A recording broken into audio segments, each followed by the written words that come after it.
Well, hello, creatives, community, and kind folks. Welcome to RPG with DBJ, and welcome to an oldie but goodie. Um, there are some events happening that will truncate my ability to go live, and so I wanted to do something that kind of takes us back to some old favorite themes of mine, and today is one of those, and that's basically it's point blank telling people like sometimes your monsters suck, and here are a couple of really basic ways that we can get out of the suckery and make them better. Now, for those who don't know, I do produce some third party materials for Dungeons and Dragons and other game systems, and uh, one of the secret sauces hey there one of the secret sauces that happens when you are a third party publisher is balancing the issue between what you as a creator would love to see, and then what sells, what do people want. Exactly. Yankee says, so your monster sucks. So my monster's either vampires or vacuum cleaners. Yeah, yeah, right. Fava beans and a nice Chianti, right? So, uh, yeah, a little bit of a, I wouldn't say clickbaity, because we are really going to go into um, why so many of the monsters suck, and one of the reasons they do is simply because, well, we have to keep reusing them unless we get more monsters. And so one of the sexy things that publishers love to create in our sphere are monster books. Now we do know that there are some other sexy little sexies, like anything related to player uh, creation, anything like subclasses and magic items and special abilities. But monster books really sell, and I hate to tell you this, but except for the art, you really don't even need a new monster book. You don't need it, and we're going to go over why. One of the many reasons is because you're probably a lot more creative than you think you are, and even if you aren't, the people you know, once you get together, you put all that brain matter together. Let's be real, yeah, you're probably better than most of the producers out there. Um, yeah. Yeah, no, yeah. A and Voom says that. Yeah, I mean, let's be real. Stock 5e monsters, they do suck for real. The balancing is not really on point. Yep, MCDM and Kobo Press did a good job at fixing them somewhat. And but here's the other thing, and this isn't any fault of their own, except maybe page count and the ability to how do I say this? Make something that's ephemeral concrete, and that is that those monsters aren't yours. In other words, much like a recipe, um, it is a general recipe may seem perfectly fine, but you really have to narrow it down so that you can get the fine flavors that are perfect for your palate. And that's literally impossible for a recipe to do when every single individual has their own um, subjective reality when it comes to taste.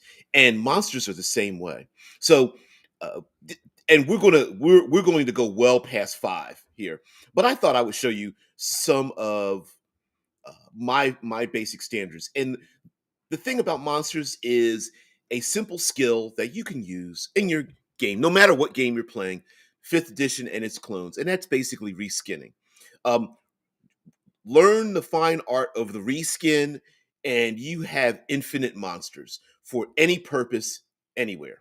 Matter of fact, I should have put it at the title of this, but doesn't matter. Reskin, repurpose, reuse, recontextualize, re. Wait a minute. Riri is a genius character that was brought under the wing of Tony Stark in the comic books. Hmm. Anyway, sorry about the segue there. Okay, so our first rule here is rename. Okay, so if you want to surprise, you want to have your players question their own reality, you want them to investigate even further, stop calling the monsters by their name. You don't need to change anything else. Now, if they figure out that they're goblins after you start describing them, whatever. But never confirm it. Neither confirm nor deny. Just rename the thing that they are encountering. Now, sure, is it possible that trolls are called trolls in your world? Fine. But most of the time, we as human beings name things kind of what they look like or act like or seem like, or sometimes if you want to get even deeper, we name them after specific events or what the animals do or what the monsters eat or wherever they live. We name them that. And the same goes for fantasy.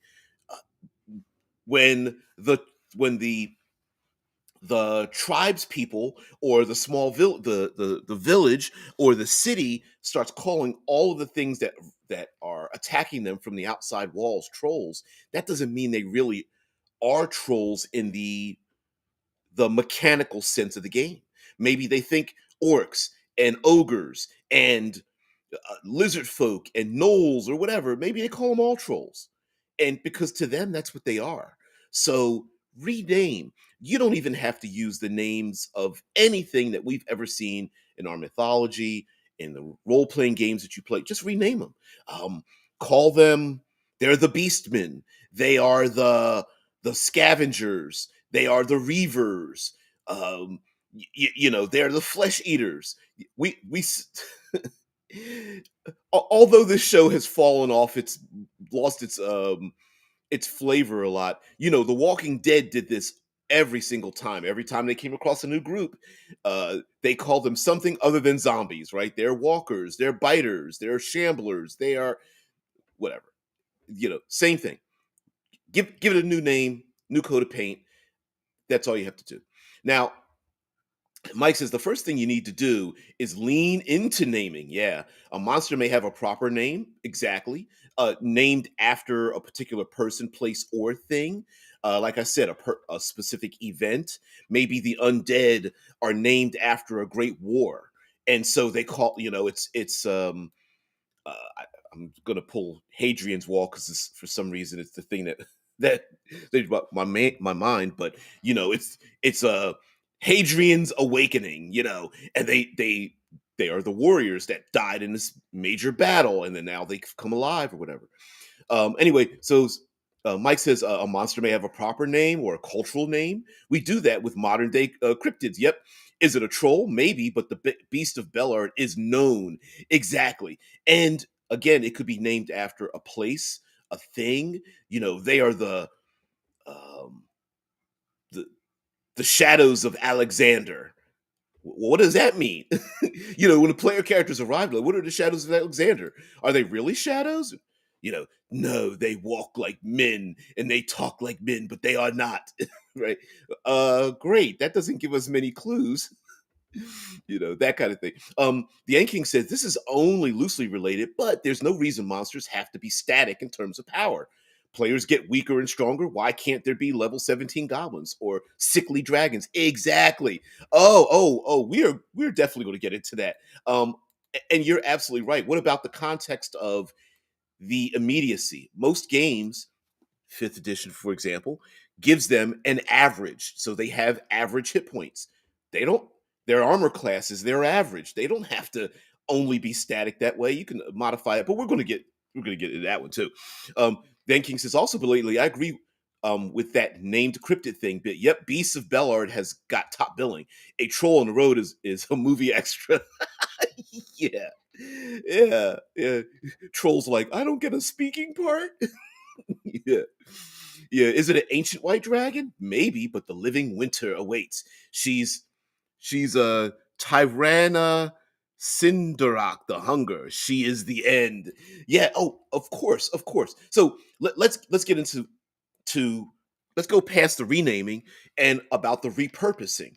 Now, repurpose is like in whatever you think the monster has in, say, fifth edition or Dungeons and Dragons or any fantasy, erase it. It has a purpose that you set up. So if that means that just because harpies are there to charm people and eat their flesh, that doesn't mean that you have to do it that way.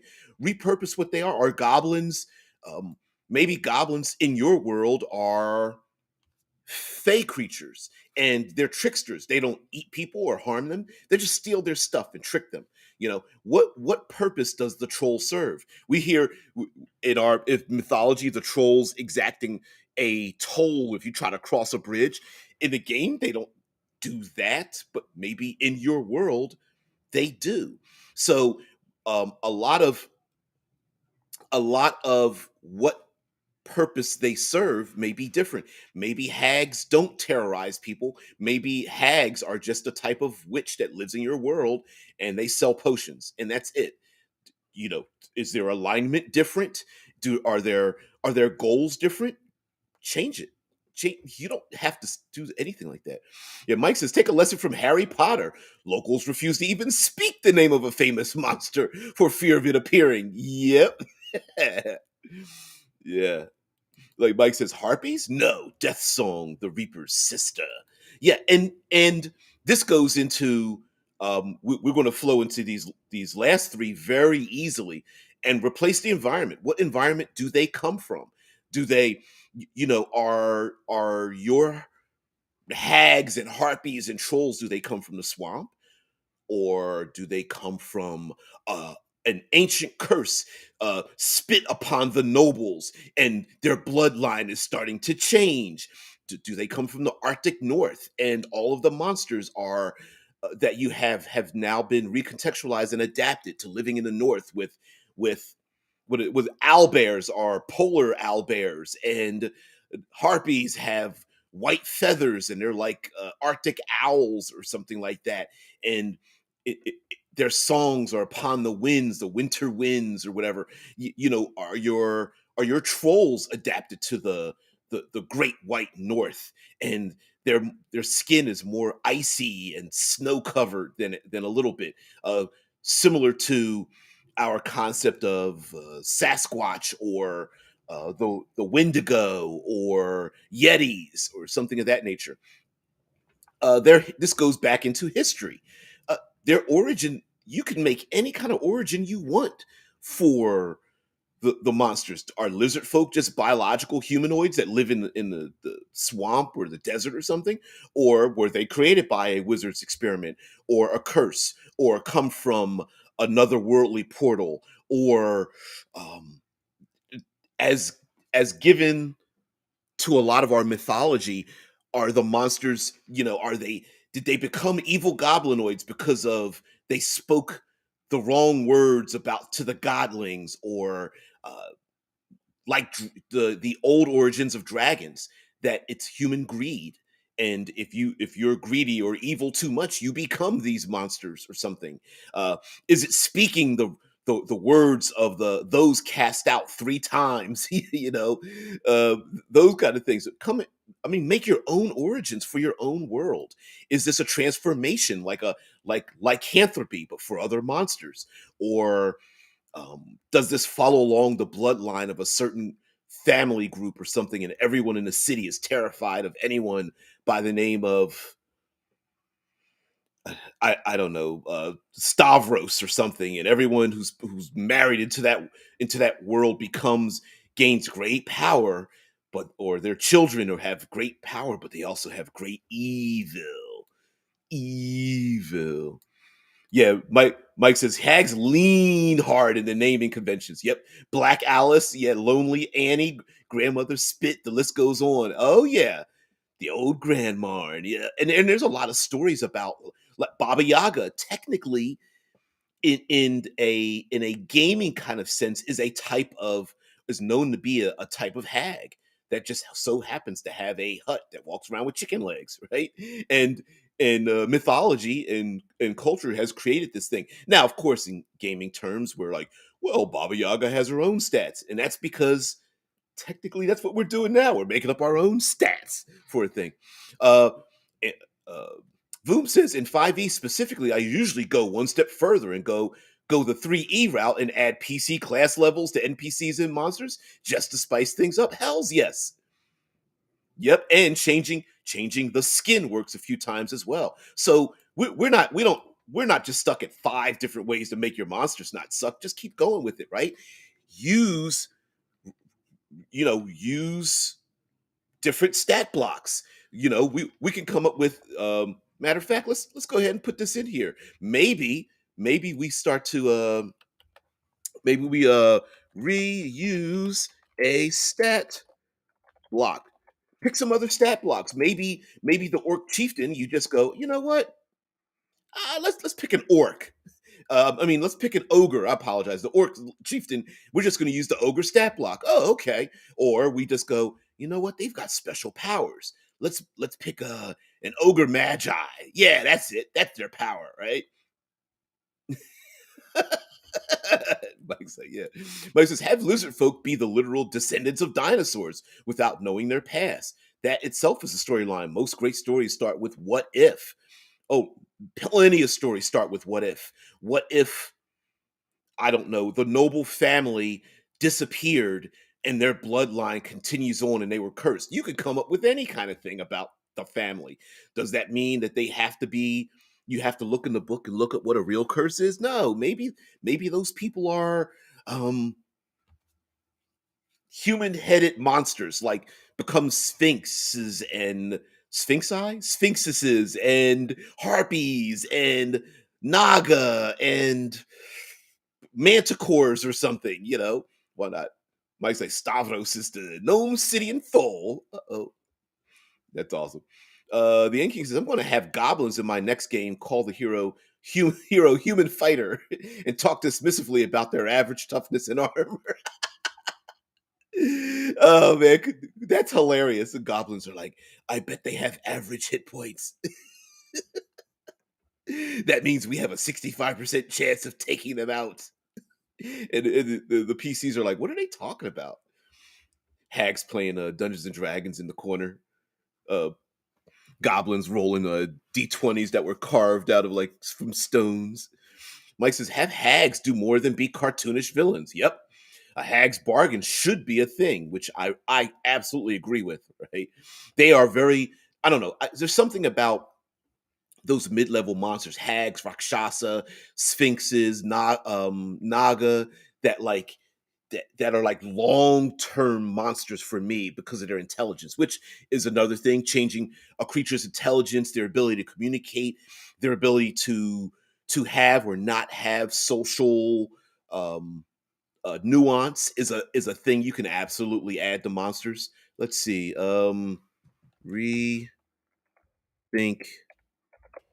social um interactions. Inter Boom. I'm not very good at this. Oh, but yeah, Mike says, and have hags bargain should be a thing. Are they dangerous? Yes, but they may also be part of a culture. Absolutely. Like a hags seem like a bloodline, but maybe it's just a rival wizard school. And maybe they do take a little bit of a dark turn or whatever, but maybe not. Maybe they are part and parcel of a culture and they want to defend their city or small town just like everybody else. Stats mean the monster can be killed. Be wise, don't give your monster stats. Yeah, true. So to me, some monsters shouldn't have stats. uh Dragons to me sometimes fall into this category in a way, right? Where and certain types of fiendish monsters, otherworldly beings, even ghosts sometimes I feel like don't require stats, especially depending upon the way you want to use them. Yeah, not everything needs to be killable. And this goes back to my roots of the OSR, because it wasn't O or S or R back when I did it. It was reality.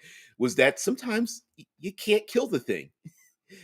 Yeah, you just can't kill the thing. Maybe you should parlay or run or hide or deceive or trick or distract the thing, you know. Mike says, "Hell, I have a Medusa bounty hunter and a succubus handmaiden in use. I've used an Oni assassin and so on." Exactly. Some of these monsters could or should even be incorporated into a modern style society, either as the beings that they are. You know, maybe the head of the Assassins Guild really is a Rakshasa, and it's maybe they look absolutely human except for their backwards facing fingers and such, which really weirds me out. I wish there were more images of their backwards flexing hands and thumbs and such. But that being said, maybe it's not evil, maybe it's just there and doesn't have any animosity against the player characters or whatever. Mm-mm-mm. Mike says Browning is known to a bullywog village as a terrifying beast that brings death from the sky. Players won't know it's a wyvern until later. And yes, I pronounce it wyvern, wyvern, wyvern. Yeah, why not? You know, maybe it has a name. You know, it's the shadow of death from the sky. And then PCs are like, what the hell is that? And of course, the people in the local town are like, don't you know? And PCs are like, well, what do you mean? I don't know what you mean. Well, you should know what we mean. It's death from it's the Smurf that Smurf, right? And just a few weeks back, I had a huge Cyclops temple thing, and I took lots of abilities from other giants, including the infamous giant ass bomb. Yep, yeah, oh yeah. You could um strangely is a let's put something in here. How about assess limitations and drawbacks. I'm reass reasses. Come on. Um, there's or how about I was going to say replace. There we go. Okay, so one thing that we can do when it comes to monsters and things are, and this is going to go back up to um comment that just happened before, is meeting creatures in the middle of their lifestyle. So to bring your world alive, maybe there's something temporary or permanent that limits what the creature does, which makes them actually better. Is your monster blind or has one eye? Um, does your monster, if they are blind, does this also mean that they can't see visual illusions, but they navigate through scent, or they can smell the magic or something like that? Maybe the creatures can't hear, or they are hyper, they've been created by a wizard that for them to only be able to smell the scent of those faithful to light and goodness or something like that, right? Maybe it's a temporary thing. Diseased, weakened, starving, injured, um, under mind control, young, very old, lost and confused, anything like that, trapped, the classic bear in the bear trap, and the PCs come along and free the ankle of the bear in the bear trap, and now the bear's your friend, right?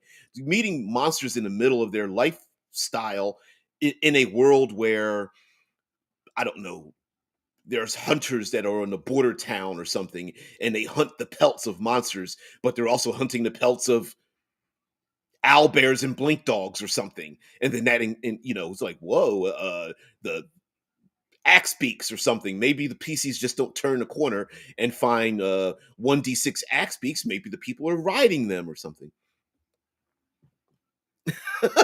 Mark Desune says, I take umbrage with the stream's title, good sir. No, I think our monsters pretty much suck unless we do something about it. It's we're literally talking about unsucking the suckness, you know. I mean, think about it. When we open up our monster books, there's not very many monsters in there, and eh, some of them are what half the origins are. A wizard did it. Great, thanks. Thanks for giving me a lot of help with that, right? Um, we don't really, except for, and I'm plug for Level Up Advanced Fifth Edition and Tales of the Valiant and MCDM and some of these other books. Maybe we need some hints as to their behaviors or some of um their combat tactics or um their motivations. What do they want? Does the monster want to just always eat flesh, or, dare we say the words we shouldn't say? Maybe they want to enslave humanity. Maybe they're there to collect you, you know um humanoids for a sacrifice. Maybe they are cursed to reenact the same things over and over again, right? We don't get that from a lot of the books. I slightly disagree. I take umbrage with your umbraging. So yeah. Mike says, when I ran Ember, the Mud Witch was a mystic everyone feared but absolutely consulted. She was Yuan Ti.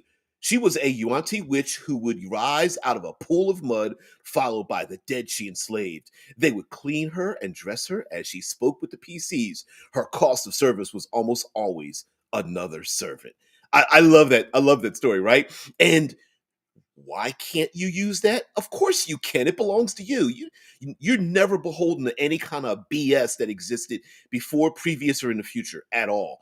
Yes, could there be a city surrounded by undead warriors, and their family and friends would dress their rotting bodies in, I don't know, concoction soaked garb and dress them back into their armor so that the warriors could forever protect the walls of the city or something like that?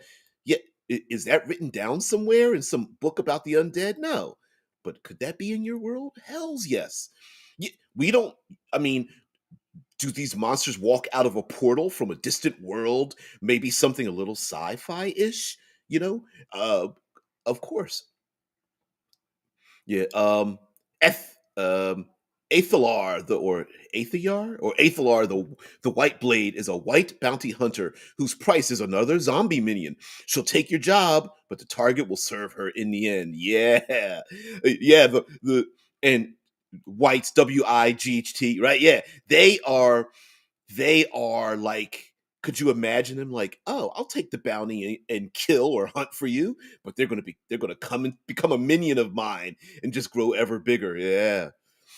Ayn Voom says, I mean, using in-world language to describe monsters should be standard. I have one player who always wants things um quantified in game language. I'm still reining him in. Yeah. Yep, like draw your own conclusions. Hells yeah. Yeah, and again, we are, because we know these games so much, we have a tendency to meta our own creativity into the world of the games. Oh, of course it's a goblin, but you changed the hit points, or it's a goblin, but you change. No, no, I didn't change. Well, technically, it did change, but no, these things are just different, right? They're different. The context is different. The only the I think sometimes players who have a lot of metagame knowledge think that you are breaking a rule or altering the game concept, but really, as long as you're consistent and you are fair in your use of a thing, just because, I don't know, the dwarven king uses a stone giant stat block doesn't mean anything. And honestly, most players won't even notice it. If you use a different, you don't have to say what you're using. You just use it and keep it moving. If the dwarven lord has steam powered machines and you decide to use a dragon turtle stat block for their mobile tanks or something, of course you can use it, right? What's something else we can do? We can re re contextualize. Did I spell it right? Contextualize. We can uh, re we can reuse um, class function functions. Yeah. Uh, we can reuse class functions. We can replace AC, HP, alignment, um, alignment. There we go. Movements. Um, we what are some other things? Size and speed and um, let's put invulnerabilities, right? So we can reuse, replace, repurpose any of that kind of stuff, right? Um, Talking about the Arctic, I want to stay away from the accursed desert for now, right? We're in the Arctic reaches, and does the monster have resistance or immunity to cold? Because you said so, yes, right? Maybe yes, maybe no. Mm-mm-mm. The Ant King says, I also like giving monsters stakes in the world. Even just a simple orc raider on the road.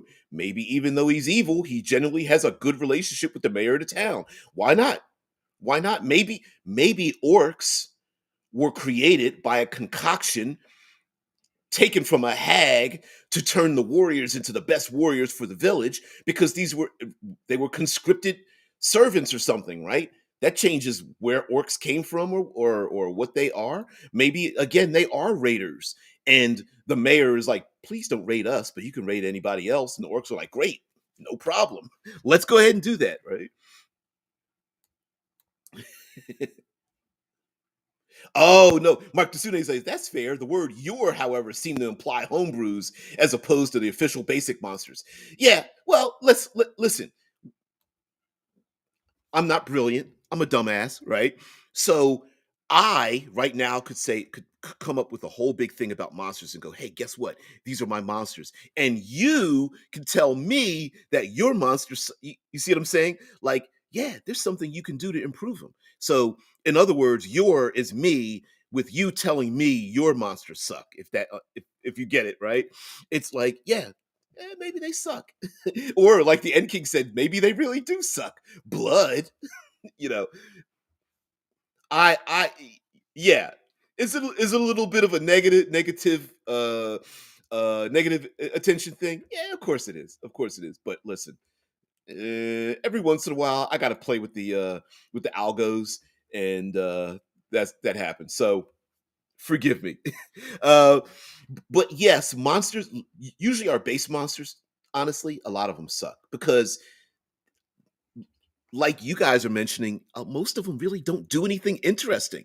Now, goblins with barbarian and druidic and warlock and sorcerer capabilities, hell yeah, that's awesome, right?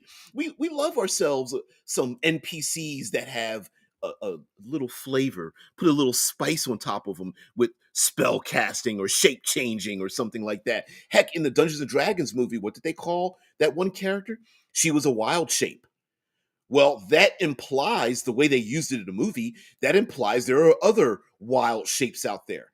Does that mean every wild shape is a druid? No. Maybe all the wild shapes are considered shape changers. And there is a small village out there where they are wild shapes. And what stats do you use?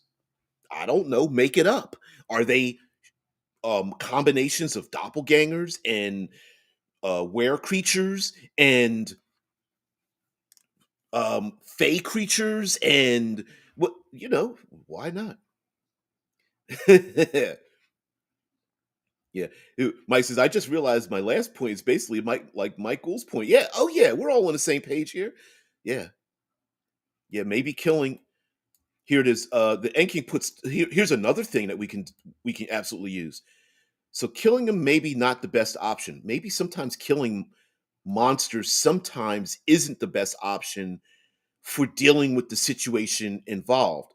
Again, every monster doesn't need to be a murderous, rampaging thing that the PCs need to stop. Maybe there's a reason why the monster does what it does, or maybe there's a temporary reprieve from what the monster, the ogre that hurts people because he just likes the wants to steal pigs and drink ale is a great monster. You know, why not? Did I do that? I know I did. Yeah, sorry, talking about misspellings. Yeah. Dan Kings. Now we're in the blessed snowlands instead of the accursed desert. Now, I do agree with this. With A and Voom says, let's put the master back in the dungeon master. Hell yeah. Now, again, our job, if we're going to be a dungeon master, a game master, is to be consistent. So, sure, are some of these things, could they be gotchas and be a little underhanded? Yes. I did my worst gotcha was I convinced the players they were going after a black dragon, but it was really a red dragon that was just covered in black soot. And the villagers were like, "It's a black dragon," because it literally looked black.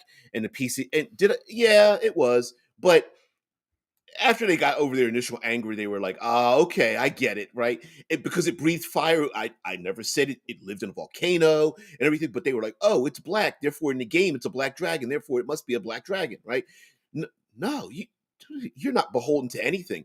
Could a could a doppelganger's origin be an ancient curse or a concoction drunk by somebody who wants to become someone else, or a wizard who specializes in taking over other people, or a fey creature, or a living thing that was spewed out of a sack from a the garden of a great noble that gives the the garden spews forth these humanoidish plant-like things that do strange things under its behalf or whatever, right? You could do all of that.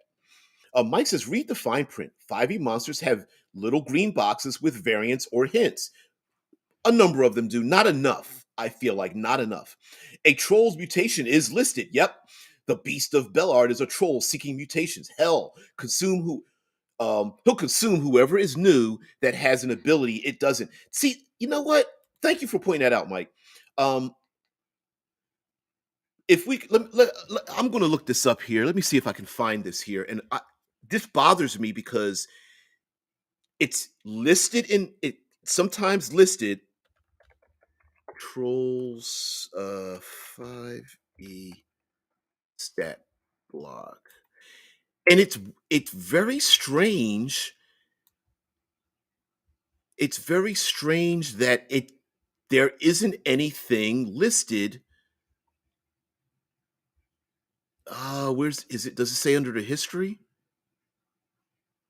Nope, that's the block. No, no, no. Oh, where does it say it? All right. All right. No thanks. No thanks. Let's see. Oh, it doesn't even say it here. Oh, wow. Wow, wow, wow. Okay, so I'm gonna share this. So, sorry, there was a point in time, and this is might have been edited for word usage or something like that. Um, that a troll that consumes a thing takes on the abilities of the thing it consumes. It takes on some of its traits, and I always bothered me because it never had the state. Like they could put little bullet points, like a troll has consumed a shark, a troll has consumed a doppelganger, a rust monster, whatever, and then like it takes on some of its abilities. Now, side note, uh, for Nerdarchy, those of us over at Critical Hit, we did something called um, the Wystone Horror, in which there was a wizard that was performing experiments on a troll, and one of the fights at the end of it is the troll is inside of the the laboratory and starts grabbing random things and consuming it and becoming what it is. So it starts drinking potions and things like that and chemicals and whatnot. And I'm like, that's awesome for a troll. How many times is it used? Very rarely. So yeah, yeah, yeah. Side note. Okay, I got distracted. Yeah. Mark Dusune says sometimes very basic monsters can be very scary if you describe them as if the players have never seen something like it before. Oh yeah, that's one of the very first things we talked about. describe it differently. I mean, here, look, here we go. Let's we got to put this down here. Um, um, re uh, Re-describe a monster with new uh traits or the same traits with new eyes, right?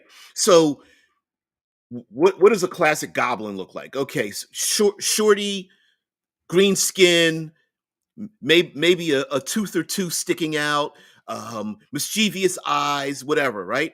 Or maybe your goblins have, maybe your Arctic goblins are have blue skin, and their eyes are silver, reflecting the pale sun, and they have webbed they have webbed hands and feet that allow them to kind of swim through the snow, and their hair is like ice, like a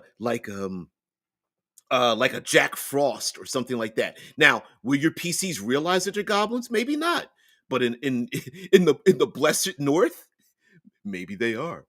Yeah. Dasune goes on to say, I'm reminded of a monster in a fantasy series was described as a flying horned demon with bulging eyes and a dislocated, slimy jaw that then later on gets smacked by a giant who describes it as just a fly. Oh, that's awesome. Yeah, exactly, right? Yeah, maybe it's something that sounds horrible and it really isn't. Like what's there's a monster called a sturge in Dungeons and Dragons, a bat-winged flying thing it's like a giant mutated version of a mosquito.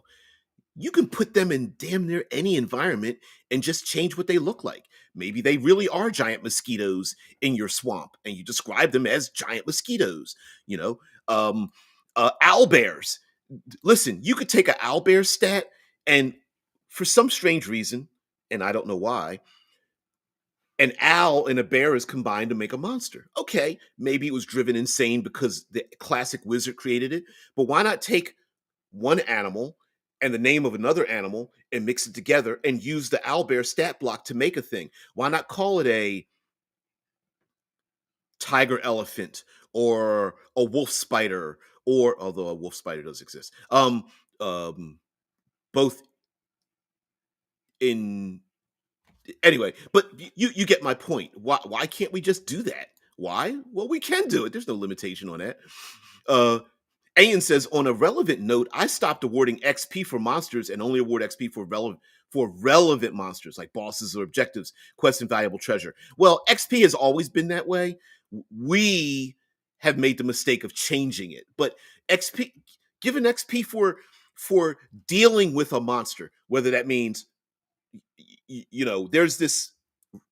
there is a fallacy that XP is only given away for killing monsters. But no, it is maybe befriending or circumventing or tricking or distracting. Yeah, of course that's a thing. You're not beholden to those rules anyway, right? Every, I mean, let's be honest. Most of us go with milestone XP levels.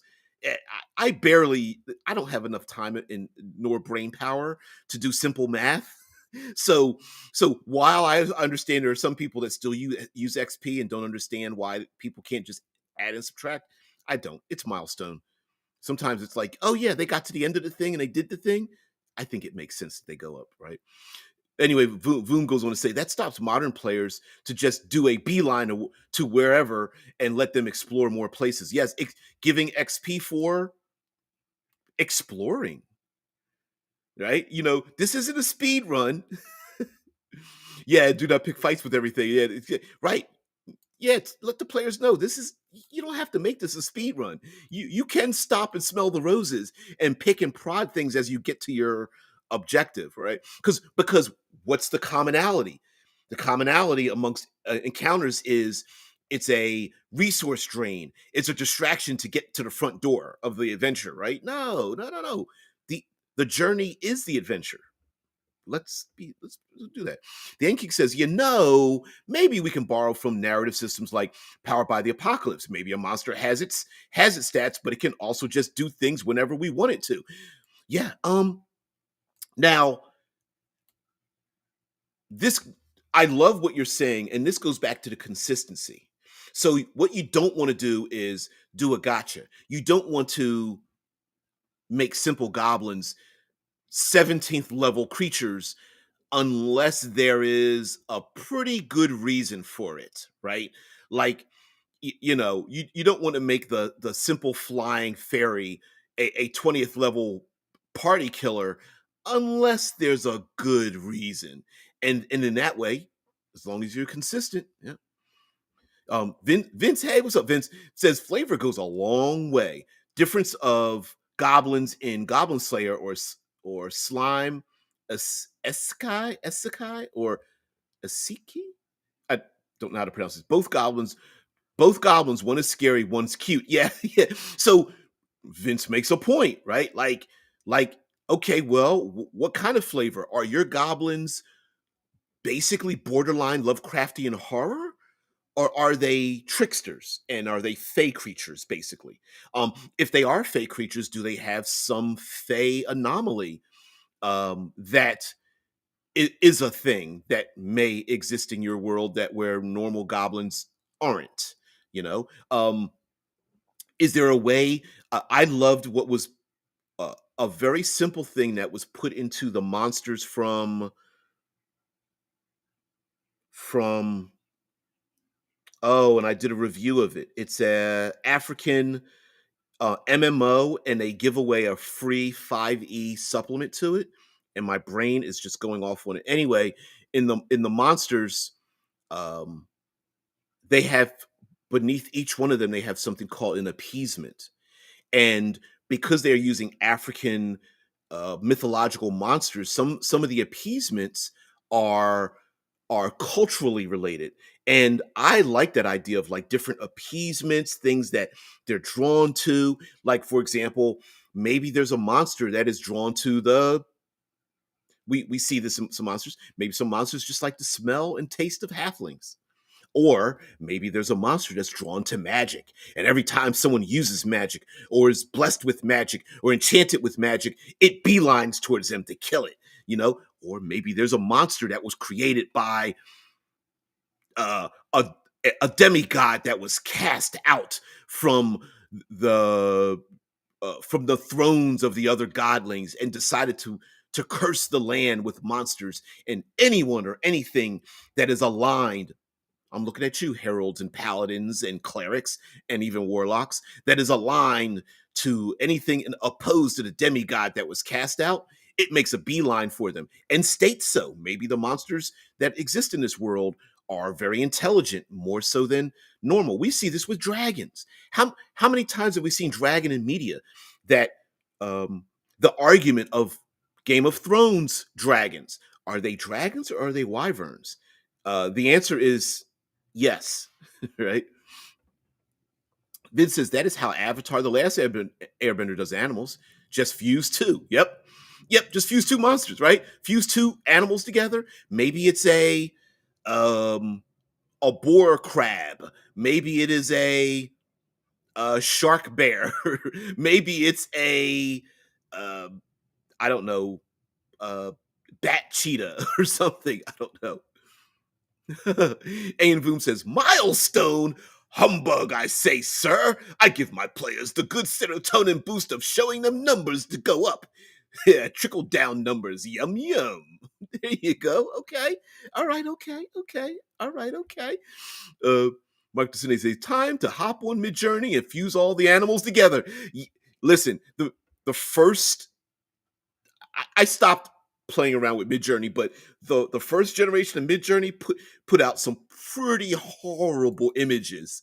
It was putting out some like mind-bendingly horrible um like body horror images out there, and you started trying to mix animals and humans together. It was like, oof. Like, for example, here's a good example of a flavoring a thing, right? Maybe we can okay, here we go.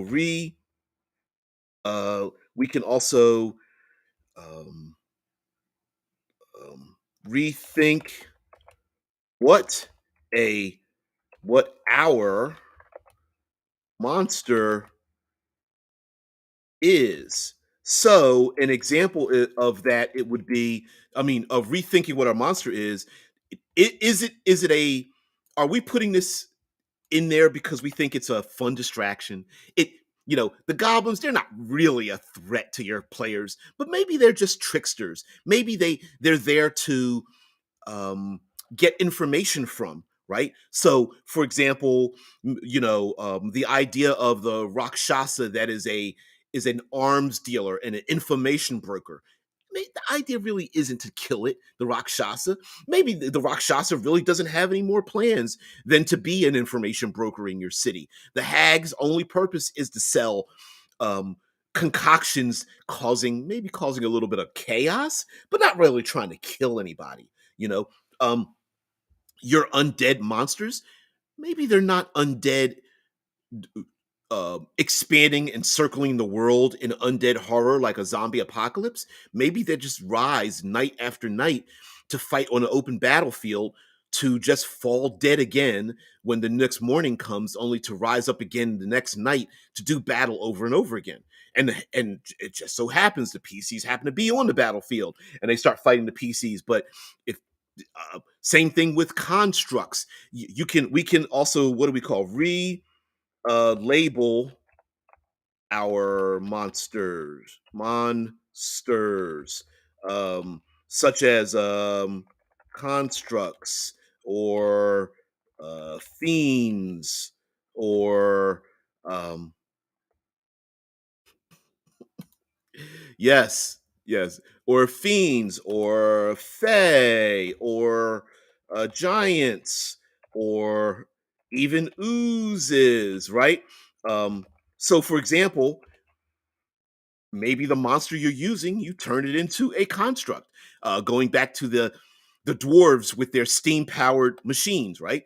Well, use a dragon turtle stat and just call it a construct. And being consistent, when your players decide to do something, or they have some ability that affects constructs, you just relabeled it, so you're like, oh yeah, it is a construct. uh, maybe your orcs or your bugbears or your goblinoids they are fiendish in nature, and they are the frontline warriors in a outer worldly invasion. And so when they arrive, they come through a magical portal here to establish a, a vanguard before uh, the real true fiends step through. And sure, you give them some red skin. Maybe when they breathe or they get angry, their eyes light on fire, or they get frustrated and smoke pops out their ears. But you're just using an orc stat. You're just using bugbear stats, right? But they're fiends, and maybe if um, a PC can turn them or harm them with a magic item or a spell, sure. Making things fey, talking about the goblins, right? Maybe your goblins are literal fey creatures. Maybe your ogres are fey creatures. Making something giant size, just change the size of it. Is it tiny? Is it, gigantic or huge? Oozes. I love making humanoid oozes.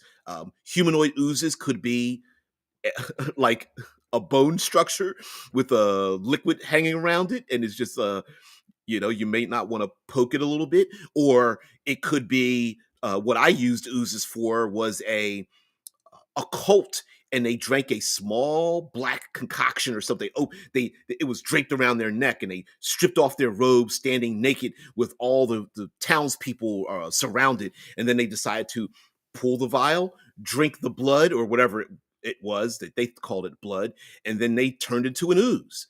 You know, it does it exist as a potion? No.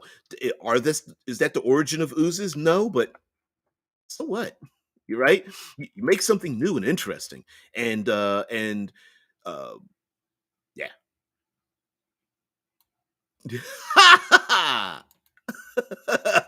Yeah, I'm gonna fuse a penguin and a llama. You can't stop science. You can't stop me from doing that. Yeah. Well, listen, we've come to consider owlbears to be to be a protected species. I don't know. Maybe we have more. Maybe we're more conservationists now. Sure, penguin llamas. Why not? Right?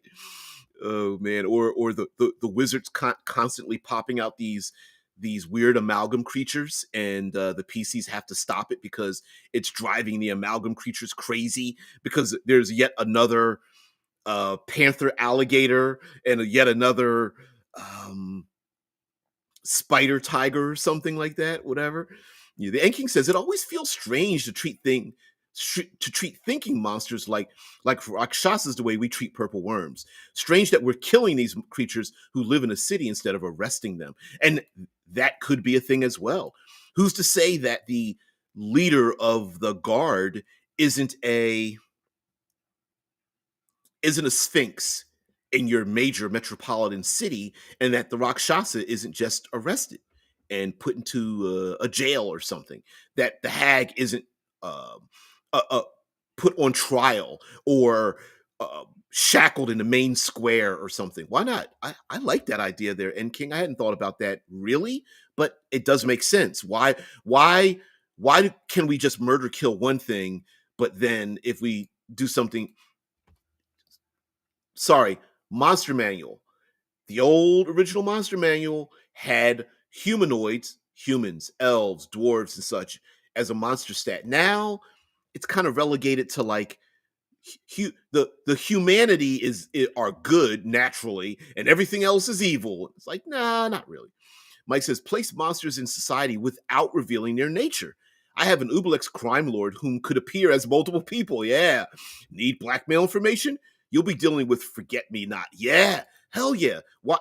I mean, the doppelganger that exists as its own crime syndicate, but is literally just one person having like different identities and not trying to kill anybody, just surviving, right? Not trying to, stuff dead bodies in closets and take over their. Well, we like that, but again, we see lycanthropes dealt with differently in media. You're not beholden to anything. Are lycanthropes mindless people that change in during the full moon and rampage, and it's part of their bloodline, and they don't like it? Yes. Could they also be free thinking wild shapes that live out in the woods, and people are scared of them because they can change into wolves and bears and rats and and then you come up with your own were shape changing people, and that's just a natural part of their maybe when they come of age, they go through a ritual or something to be blessed with the ability to do these things. Maybe some of these capabilities are given to soldiers or city guards, and you're just using a stat block. Like maybe the city guard walks around without, or maybe they just have like a club and no armor, no shields, they're just in regular clothing, but upon command, a small medallion they wear, they touch it and they turn into a hill giant. You can do that. Mike says change monster's shape. Who says a golem is humanoid in shape? Yep. um um why not a stone golem that's a giant beetle? I in my world, I used earth elementals as transportation authority for very intelligent underworld creatures. So the earth elementals were like gemstones, and they some of them were like expensive gemstones, like amethyst and rose quartz and onyx and things. And people could go inside of the earth elemental, and then it would slide through the earth like transportation and such. And those were my earth elementals. And the ones that went crazy would that were unleashed would were the origins of some of the semi precious and precious elements, and they would spread like vines, and then it would crack the earth and cause disruptions and things like that. The Enking says that's a cool idea for oozes. I always had the boring idea of just treating them as symbiotes. Yep, dangerous on their own, or they can choose to fuse with something. Ooh, I like that. Like, could you imagine a people? Okay, instead of classic diseases, there are people that live in a symbiotic relationship with these oozes. So everybody else in the world looks at them as like the untouchable. They're sickly. They are like, they mucus comes out of their noses and their eyes. They wear robes because they're always wrapped in bandages because it feels like they have sores on their body. But really, it's like, really what happens is if you were to strike them down or they spit on you or something, it just releases ooze. And you're just like, oh my God, no. What's this black stuff? It won't come off my face. Oh, it's trying to go down my throat, right? Mark Desune says, having thought about it, I think that what makes a werewolf scary as a concept isn't that they're a beast, but rather that they're just human with all the inhibitors taken away. Exactly. I mean, now going back to a little bit of, before we always go a little bit late here, going back to a little bit of our um, real world usage of mythological creatures, the ogres, the trolls, the monsters that becoming a shadow, becoming a fiend, where your behavior turns you into a monster. Maybe some of these creatures are the results of bad behavior and bad choices. You know, hey, my daughter keeps going running the streets and the back alleys and blah blah blah blah blah. Maybe she never comes back home because she turns into a real shadow. Um, Maybe there is a ley line in a small community related to part of your world where dreams, subconscious, evil things, death becomes a real thing in this part of the world, and that's a thing. Werewolves again. There has always been the idea that these monsters, mythological monsters, are parallels to teaching people about, especially children, about how to live in the world. Oh, why are werewolves scary? Because they're a combination of wolves and the dark, and there may be predators in our own communities, and the worst predators are these wolves that are man eaters out there in the darkness of the forest. So in our minds, we combine the two together. Maybe there's someone evil lurking and we have to look over our shoulders all the time. So maybe that's why they exist. But who knows? And also let's end this off with let's um let's reimagine our worlds, right?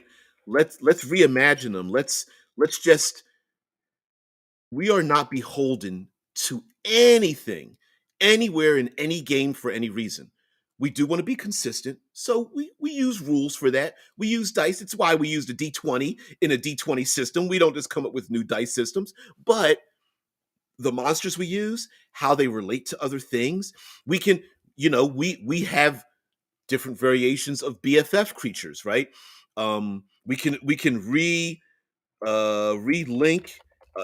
our BFF creatures, like goblins riding on the backs of giant frogs, or um, um, instead of just skeletons that exist on a battlefield that rise every night to do battle with an army, maybe we start throwing in a couple of ghosts and a white or two that were the military leaders that are trying to break out. They know they're in this eternal loop and they're trying to break out of it. Maybe there are a couple of shadows on that battlefield along with some animated armor and weapons that are doing battle. Maybe we start to rethink some of the creatures that are BFFs. Um, Kill that dragon turtle, and on the inside, what happens when you split open the dragon turtle? Maybe some ooze spills out, and one creature becomes something else. Maybe those zombies, you grapple with the zombie and its flesh comes off and it becomes a skeleton now, and you're fighting it again. Um, there's lots of those little things that we can do. Also, we don't have to. We can also re-socialize, as we've talked a little bit. Re-socialize our monsters, right? So, what I mean by re-socialize, maybe some monsters that are normally found in the outskirts are part of our social norm. The hill giants and the Etten. the two-headed giants, the Ettins and the Cyclopses, maybe they aren't wild and uh, uneducated and just like to bash things about their head. Maybe they wear armor and they're part of a noble court and we have relationships with them. Maybe the hags and rakshasas and things. Maybe the hag doesn't look old. Maybe the natural form of the hag isn't a hag at all. Maybe they are very beautiful. Gender has a lot to do with our mythology, where male monsters tend to be very bloodthirsty and monstrous and ravenous, whereas the female mythological creatures tend to be duplicitous and charming and uh, seductresses. You switch them. So your Medusa is a man who is a wizard who with a flash of his eyes, you look into his eyes and you see yourself, and then all of a sudden you are there, stuck eternally with your skin glistened over as if you were captured in solid crystal or glass or something. Maybe instead of a succubus is an incubus.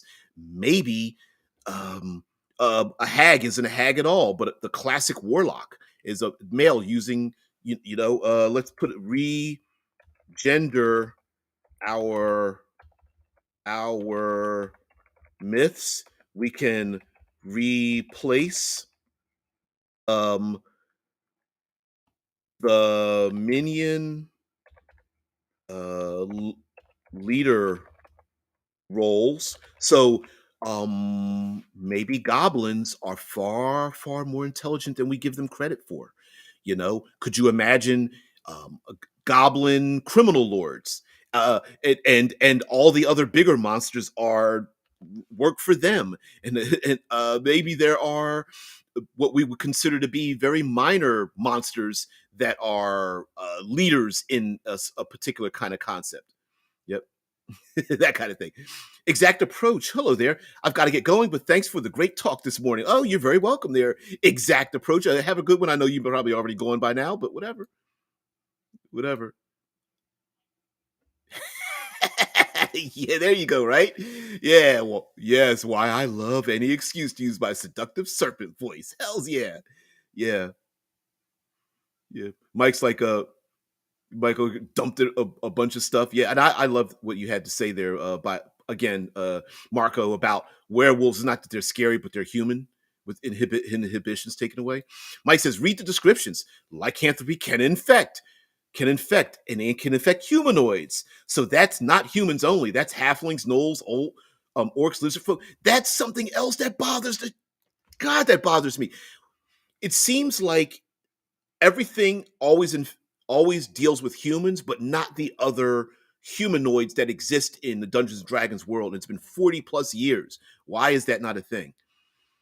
Mike says half dragons can be more than humans. Half dragon bullywog barbarians did that. Yeah, yeah. Yep.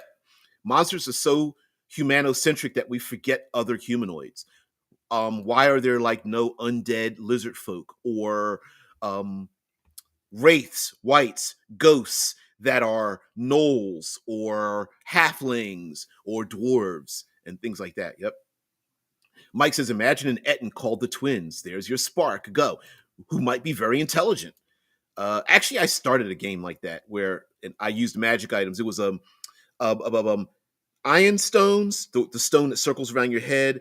It was a manual that increases your intelligence, and it was a tiara that increased intelligence. And the goblinoids brought the dead bodies of their goblinoid women and children into the court to put a local knighthood on trial, and they spoke very eloquently after using these magic items to make themselves very intelligent and stuff. And that was a fun little series that we did. It was pretty cool.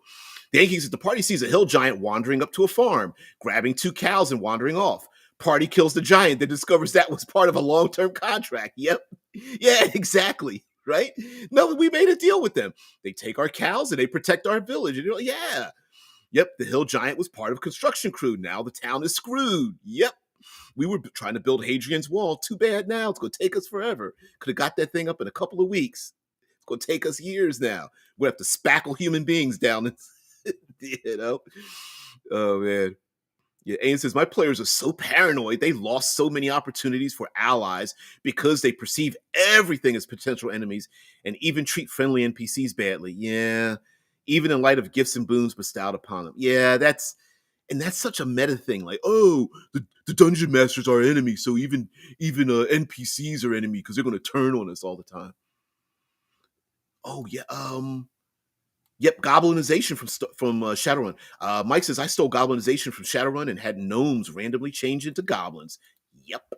Maybe all of our goblinoids are versions of our classic humanoids, like halflings, dwarves, gnomes, elves become other forms of goblinoids, right? So maybe elves become orcs, halflings become goblins, dwarves become bugbears, something like that. Like the Yen King says, imagine a lizard folk werewolf. The horror of becoming a mammal on the full moon. Yeah, yeah.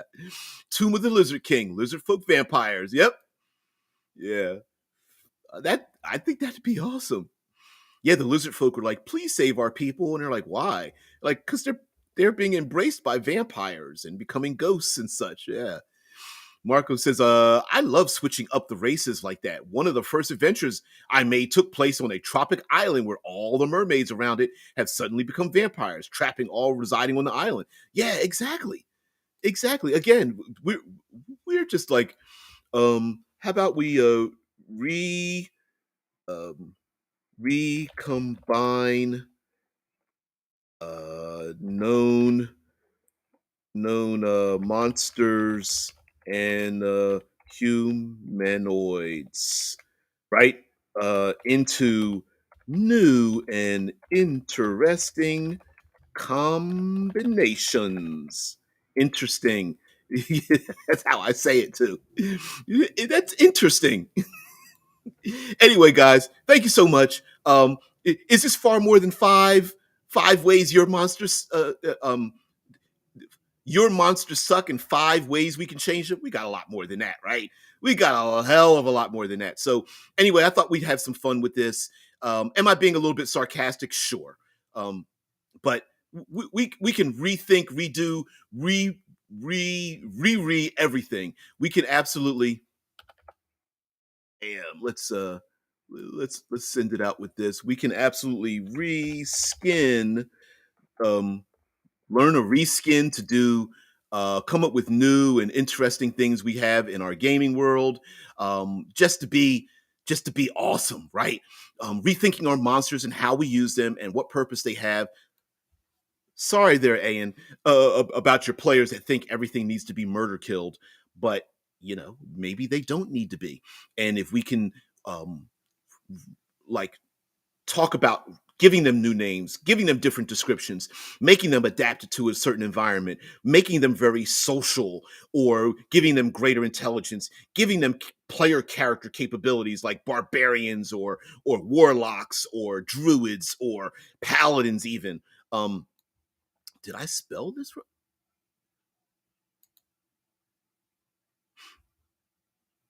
Oh, okay. I guess I did. Doing some numerical things. Replace the AC and hit points and alignment and movement speeds and can it fly? Can it swim? Can it burrow and stuff? Describe monsters with new traits, or just give the same traits but describe them a little bit differently. Do your lizard folk look almost exactly like your dragonborn? Probably. Is that really the case? Maybe, maybe not. And put your players on edge and have them investigate even more. Give them new titles, new categories, all that kind of stuff. So yeah, lots of ideas here. We could pull more out of our ass. This is just only an hour and a little bit more. Yeah, we can go on and on. So guys, thank you very much for being part of the show. I really appreciate it. Yeah. Yeah, yeah, yeah, yeah, yeah. Oh, let's put this in here. Yeah, we got to do this. We definitely got to do this here, and let's make this nice large size here, and then we said rethink stereo. Rio types, please. Right? You know, do we really do? Does every hag and succubus and a mermaid, and even by virtue of their names, do they all need to be female? Nope. Um, do all ogres and goblinoids and giants, do they all need to be male? Nope. Do they all need to be flesh eating things that want to control our minds and take over the world? Nope. Maybe they want to be cured from what they have. Maybe they made a mistake.